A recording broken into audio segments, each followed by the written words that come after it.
창조주를 만난 사람들 세 번째 시간입니다. 그 주인공은 바로 남유다의 왕 히스기야입니다. 오늘은 그가 경험한 놀라운 사건을 통해 그가 만난 창조주 하나님은 어떤 분이신지를 함께 나누려고 합니다. 이스라엘은 솔로몬 왕 이후에 나라가 두 쪽으로 나뉘어졌습니다.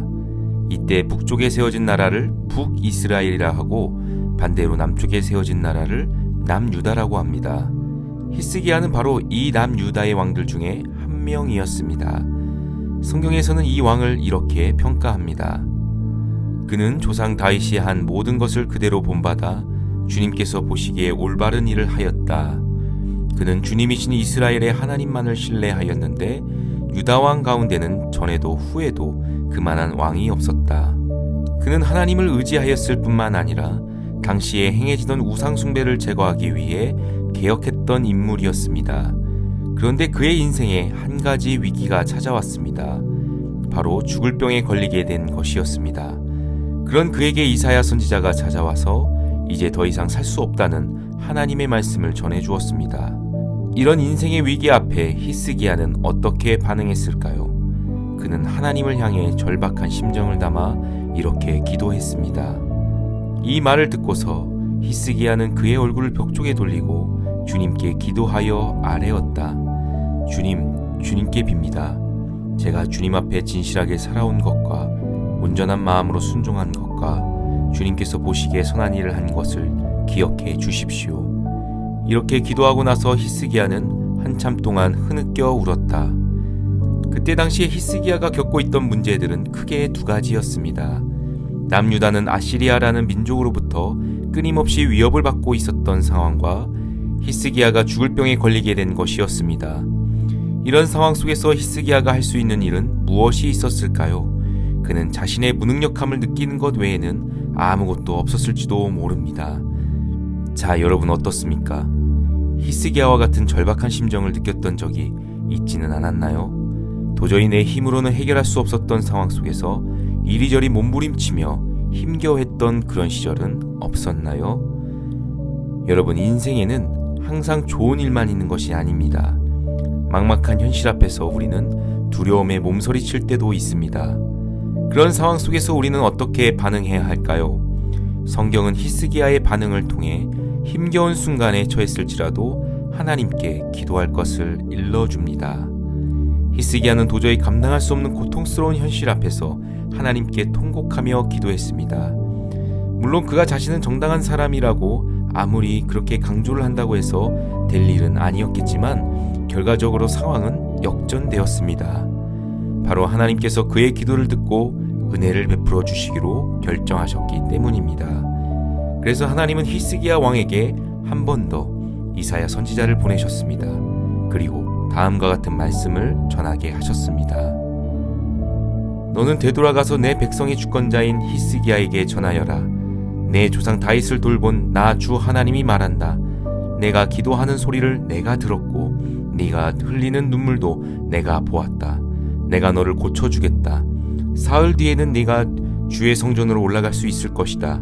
내가 너의 목숨을 15해 더 연장시키고 너와 이 도성을 아시리아 왕의 손에서 구하여서 이 도성을 보호하겠다. 내 명성을 지키기 위해서라도 그리고 내 종 다윗을 보아서라도 내가 이 도성을 보호하겠다.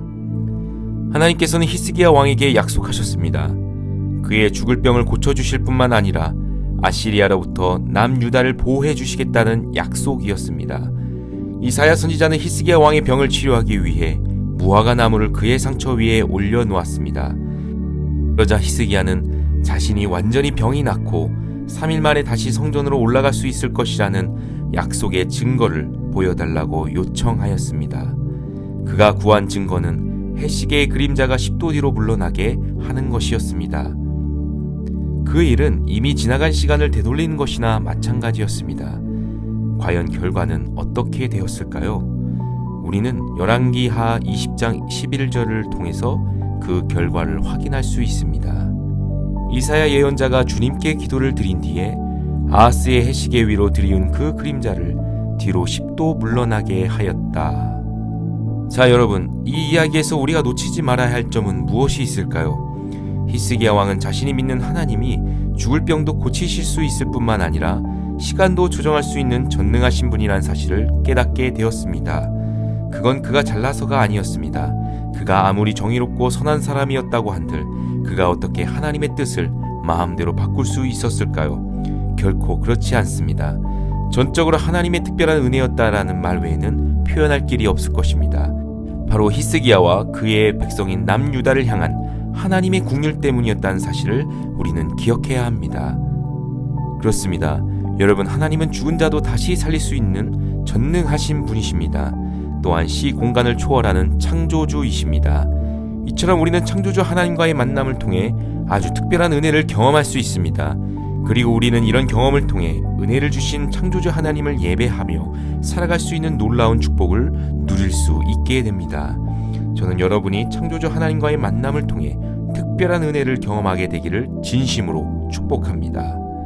여러분, 어렵고 힘든 상황 속에서도 우리를 살아가게 하는 것이 있습니다.